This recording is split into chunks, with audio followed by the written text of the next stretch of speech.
이 자리에 앉을 자격 당신한텐 없어요. 그 말 한마디가 모든 파국의 시작이었어요. 완벽해 보이던 황기찬과 강세리 부부는 단 한 번의 오찬 모임에서 그들의 진짜 얼굴이 폭로되며 여론의 표적이 됐고 LY그룹은 무너져 내리기 시작했죠. 그리고 그들 앞에 나타난 정체불명의 남자 패트릭 정. 사실 그는 자신이 사랑했던 조카를 죽음으로 몰고 간 두 사람에게 복수를 하기 위해 이름도 신분도 바꾸고 돌아온 정우성이었어요. 이제 모든 조각은 맞춰졌고 선택받은 정의가 집행되기 시작합니다. 그날의 오찬은 식사가 아닌 심판이었고 한 입 베어문 음식보다 더 씁쓸한 진실이 테이블 위에 놓여 있었죠. 무너지는 가면 드러나는 진실 그리고 마지막 판결의 이야기를. 구독과 좋아요를 눌러주시면 제가 영상을 만드는데 큰 힘이 됩니다. 황기찬은 의기양양한 얼굴로 강세리의 손을 잡고 오찬 모임장에 들어섰어요. 재벌가의 품격을 대변하듯 여유롭고 오만한 웃음을 흘렸고 그의 옆에서 강세리는 여전히 화려한 외모와 고급스러운 태도로 주변의 시선을 끌고 있었어요. 모든 게 완벽해 보였지만 정중한 악수 뒤로 침묵처럼 조용한 적의 기운이 번지고 있었어요. 그 자리에는 DH홀딩스 대표 패트릭 정이라는 인물이 앉아 있었어요. 미국에서 막 들어온 듯한 말투와 세련된 제스처 그리고 예의 너머의 감춰진 냉기가 느껴졌어요. 황기찬은 날렵한 눈빛으로 그를 탐색하며 식사 자리를 따로 가지자고 제안했지만 패트릭 정은 미소만 지으며 고개를 저었죠. 인연이 있으면 다시 보겠죠. 식사는 평온하게 진행되는 듯 보였어요.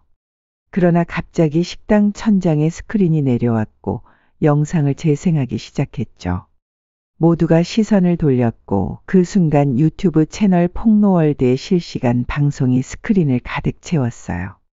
아무런 예고도 없이 화면 속에는 황기찬과 강세리의 사생활이 폭로되고 있었어요. 황기찬 씨, 아내를 정신병원에 강제로 입원시킨 건 왜죠? 불륜으로 지금 결혼한 게 바로 강세리 씨입니다. 순식간에 분위기가 얼어붙었고 모두의 시선은 부부에게 쏠렸어요. 그들은 예상하지 못한 공격에 숨도 쉬지 못하고 정면을 바라볼 수밖에 없었죠. 영상은 멈추지 않았어요. 자막과 함께 녹취록, 문자 캡처, 사진 증거들이 스크린에 교차되며 하나씩 쏟아졌어요. 자리에 앉아있던 인사들의 시선이 차갑게 돌변했고 일부는 핸드폰을 들고 촬영을 시작했어요. 누군가는 자리에서 일어나 나가버렸고 누군가는 입을 가린 채 경악했어요. 강세리는 얼굴이 하얗게 질렸고 황기찬은 손에 쥔 와인잔을 내려놓지 못한 채 굳어 있었어요. 그 순간이었어요. 수십 대의 카메라가 플래시를 터뜨리며 창밖에서 몰려든 기자들이 식당으로 들이닥쳤죠. 그곳은 더 이상 오찬장이 아니었어요. 전장의 중심이자 몰락의 시작점이었죠. 그날 저녁 포털 사이트의 모든 메인 뉴스엔 황기찬 부부, LY그룹 오너리스크라는 타이틀이 도배됐어요. 관련 기사 수만 100여 개, 주가는 그날 오후부터 급락하기 시작했고 다음 날엔 계열사 전체가 한가를 맞았어요. LY그룹의 비상대책회의가 긴급 소집됐고 황기찬은 밤새도록 전화기를 붙잡고 사람들을 붙잡기 시작했어요.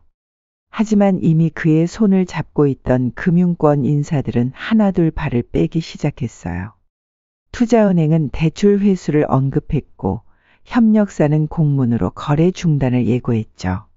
황기찬은 자신의 발밑이 꺼져가는 느낌에 휘청였어요. 사람들의 시선이 야박하게 식었고 그를 지지하던 이사회조차 도덕성 회복 없인 아무것도 안 돼요. 라고 통보했어요. 그때 떠오른 인물이 바로 패트릭 정이었어요. 그는 단호했고 이성적이었으며 이 상황을 해결할 수 있는 유일한 외부 자금의 열쇠를 쥐고 있었죠. 황기찬은 비서를 통해 그의 일정을 확인하고 수소문 끝에 호텔 로비에서 겨우 그를 마주했어요. 정중히 인사하며 고개를 숙였고 거래를 제안했어요. 도와주십시오. 우리에겐 시간이 없어요. 하지만 패트릭 정은 단칼에 말을 잘랐어요. 도덕성을 잃은 회사와는 어떤 계약도 할 수 없습니다. 그의 표정엔 진심이 담겨 있었고 차가운 눈빛은 마치 모든 것을 꿰뚫고 있었어요. 황기찬은 필사적으로 사정을 설명했어요. 우린 변할 수 있습니다. 방법만 알려주십시오. 한참을 침묵하던 패트릭 정은 의미심장한 제안을 꺼냈어요. 강세리 씨와 이혼하세요. 그래야 도덕성을 회복할 수 있어요. 그리고 조건이 있어요. 주가가 지금보다 30% 이상 하락하면 LI그룹 경영권은 제게 귀속됩니다. 정중하면서도 날카로운 조항이 담긴 계약서가 테이블 위에 올라왔어요. 황기찬은 잠시 망설였지만 끝내 펜을 집어들었고 서명란에 힘없이 이름을 적었어요. 서명이 끝난 순간 패트릭 정은 조용히 계약서를 걷어들이며 말했다죠. 당신의 시간은 이제부터입니다. 호텔로 돌아온 황기찬은 밤새 잠을 이루지 못했어요. 서재 소파에 앉아 술잔만 기울인 채 강세리의 사진을 반복해서 바라봤죠. 이혼이라는 단어는 그의 마음을 갈기갈기 찢었지만 회사가 무너지는 것보단 나았어요. 새벽이 되어서야 각오를 다진 그는 강세리의 방으로 향했어요. 문을 열고 들어선 그는 차갑게 눈을 마주치며 말했어요. 세리야, 우리 이쯤에서 끝내자. 회사를 지켜야 해. 그 말에 강세리는 아무 말도 하지 못한 채 입술만 달달 떨고 있었어요. 사랑은 사라지고 계산만이 남은 순간이었어요. 급하게 소집된 이사회 회의에서 황기찬은 차분한 얼굴로 대응 방안을 마련하겠습니다. 라고 말했지만 그의 손은 떨리고 있었어요.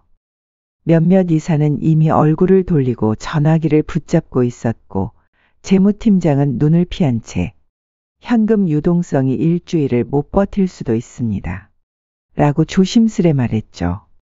LI는 생각보다 깊은 구덩이에 빠져 있었어요. 강세리는 자신의 침실 안에 갇혀 있었어요.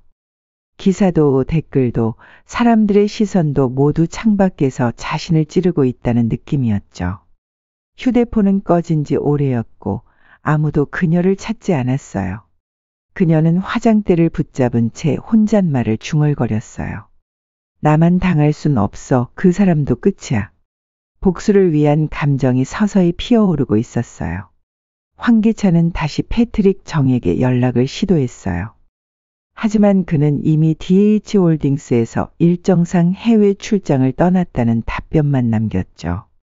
불안과 초조함 속에 남은 선택지는 계약을 실행하는 것이었어요.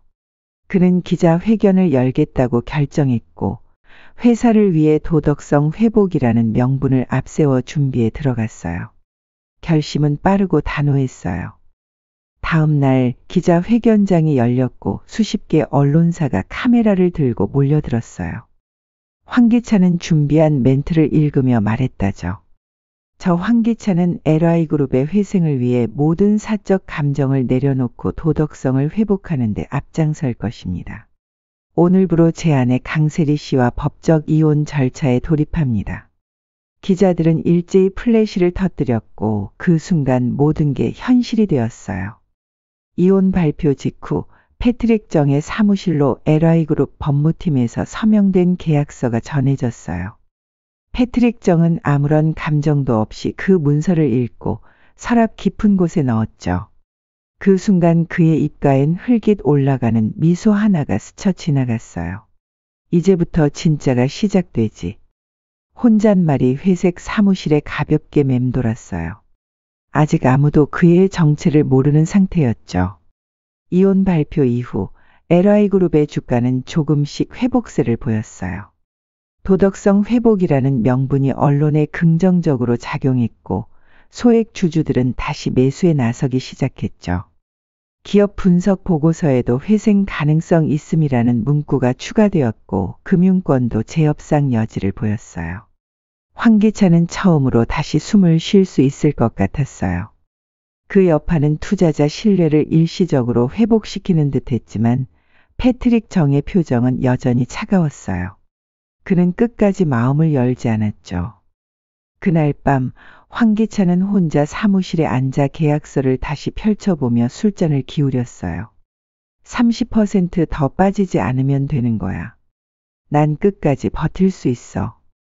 그는 속삭이듯 중얼였고 창밖으로 바라본 도시는 다시 그의 손 안에 들어온 듯 보였어요. 패트릭 정과의 약속, 도덕적 선택, 언론의 회복된 시선, all perfect. 그렇게 믿었어요. 하지만 그의 믿음 뒤엔 늘 불안이 따라붙었고 심장의 박동은 그 어느 때보다 날카롭게 울렸어요. 반면 강세리는 LA 저택을 나온 이후 단 한 번도 황기찬에게 연락하지 않았어요. 그녀는 호텔 스위트룸에서 며칠을 지낸 뒤 조용히 차량을 불러 어느 지하주차장에 도착했어요. 그곳엔 오래된 건물 하나가 있었고 그 안에서 한 남자가 그녀를 기다리고 있었죠. 홍 사장이었어요. 드디어 오셨군요. 그는 말없이 손짓했어요. 강세리는 굳은 얼굴로 안으로 들어섰고 그 안엔 과거 자신이 봉인해둔 분노가 기다리고 있었어요. 홍 사장은 벽 안쪽 비밀 금고에서 봉인된 USB 하나를 꺼내 그녀 앞에 내밀었어요. 당신이 이걸 쓰는 날이 올 줄 알았어요. 조심하세요. 이 안엔 황 회장도 몰랐던 지시 녹음도 있어요. 강세리는 그 USB를 조심스럽게 손에 쥐었고 입술을 악물며 고개를 끄덕였어요. 이제 그 사람도 끝이야. 완전히, 진짜로. 그 말은 단순한 복수가 아니라 잿더미 속에서 피어난 선언 같았어요.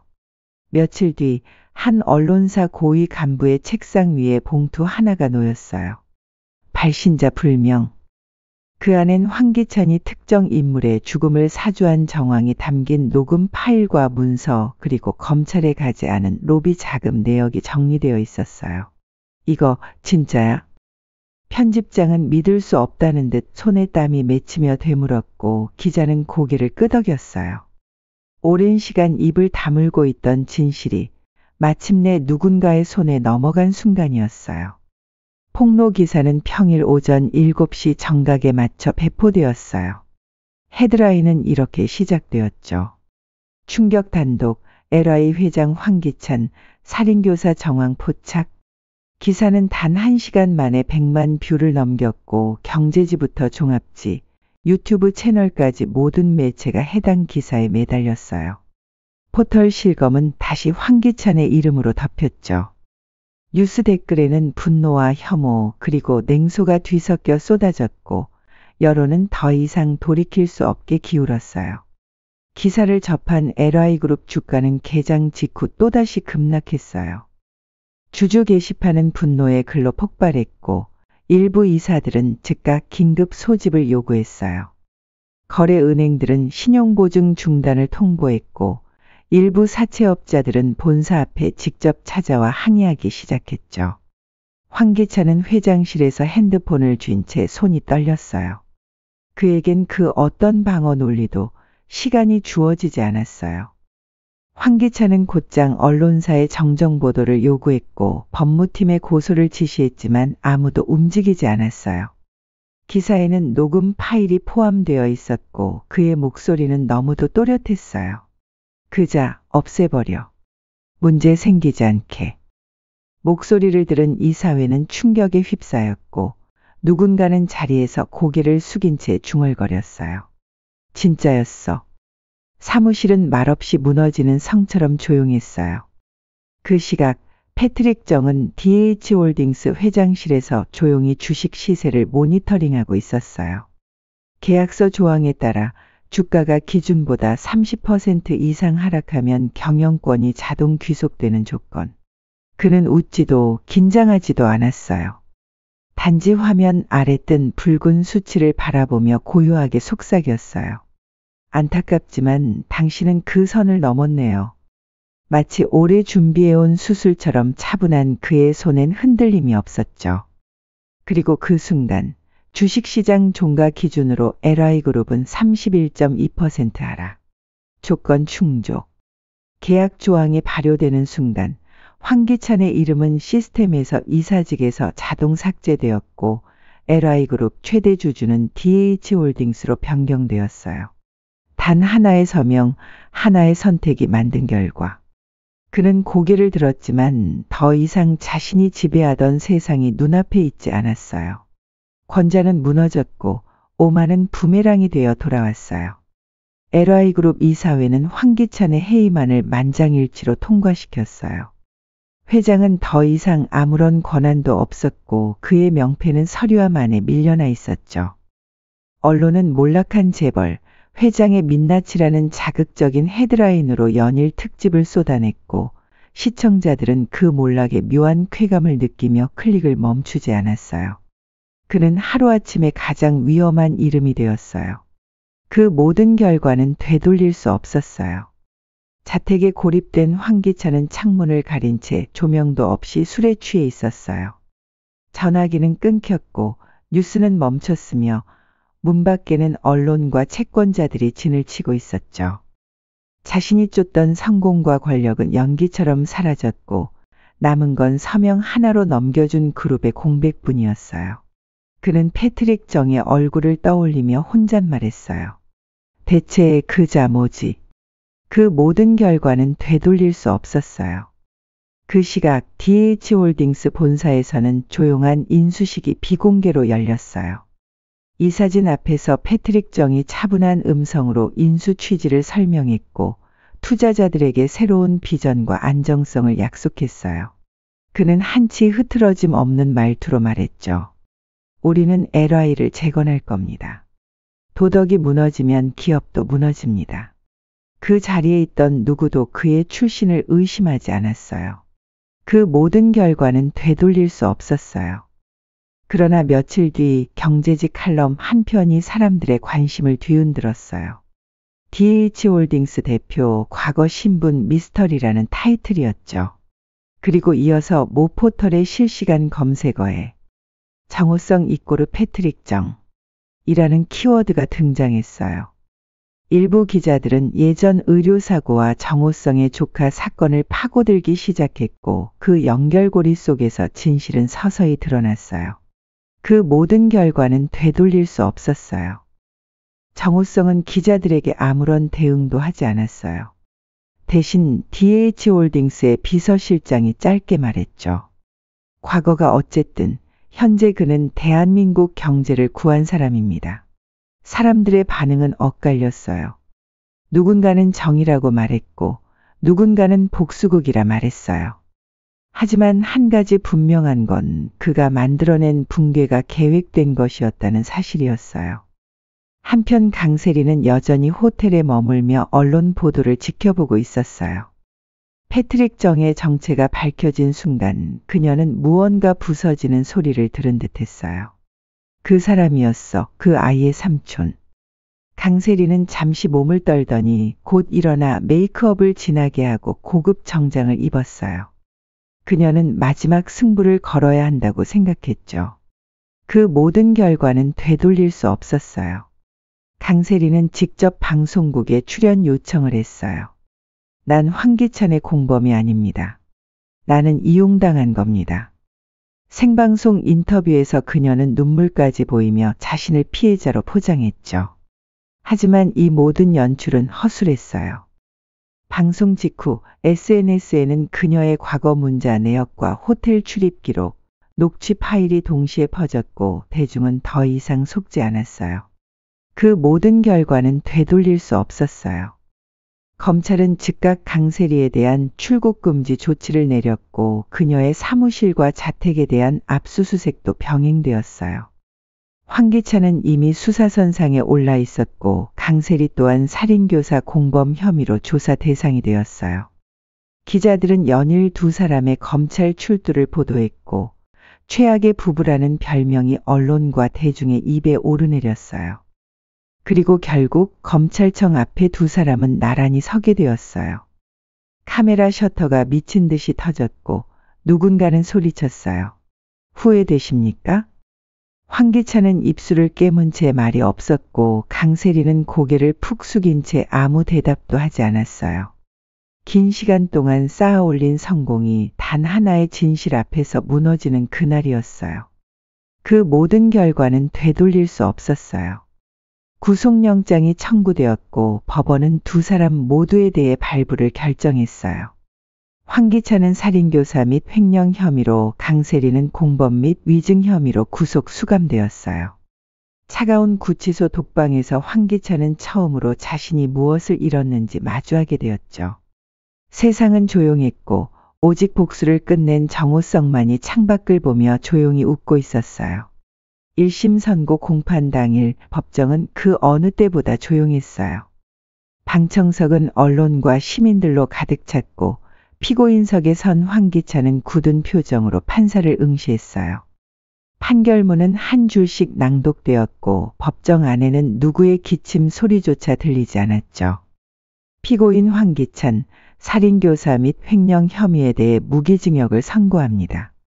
그 순간 그의 어깨가 처음으로 무너졌어요. 그 모든 결과는 되돌릴 수 없었어요. 뒤이어 강세리에게도 선고가 내려졌어요. 피고인 강세리, 살인교사 방조 및 위증 혐의로 징역 20년을 선고합니다. 그녀는 아무 말도 하지 않았고 다만 법대 아래에서 손을 꽉 움켜쥐었죠. 마지막까지 화려했던 그녀의 모습은 사라지고 한 명의 인간으로서 고요하게 마주한 단죄의 순간이었어요. 그녀의 눈동자엔 미련도 후회도 담기지 않았어요. 구치소로 향하는 호송차 안에서 두 사람은 마주 앉았지만 한마디 말도 없었어요. 창밖의 겨울 하늘은 잿빛으로 가득했고 얼어붙은 유리창엔 누군가의 숨결조차 스며들 틈이 없었어요. 황기찬은 고개를 떨군 채 눈을 감았고 강세리는 창밖을 바라보며 말했다죠. 여기가 마지막이겠지. 대답은 돌아오지 않았어요. 그 모든 결과는 되돌릴 수 없었어요. 그 무렵 정호성은 작은 납골당을 찾았어요. 하얀 국화를 놓고 묵묵히 절을 올린 그는 조카의 사진 앞에 조용히 속삭였어요. 늦었지만 삼촌이 약속 지켰다. 너 혼자 가지 않게 됐다. 눈물은 흘리지 않았어요. 오히려 고요한 얼굴이었고 오래도록 눌러 담은 감정이 마침내 한숨으로 새어나왔어요. 며칠 후 정호성은 DH홀딩스 사장실에 앉아 LY그룹의 새 이사 명단을 검토하고 있었어요. 그는 내부 고발자를 사면하고 노동조합과의 대화 채널을 열었어요.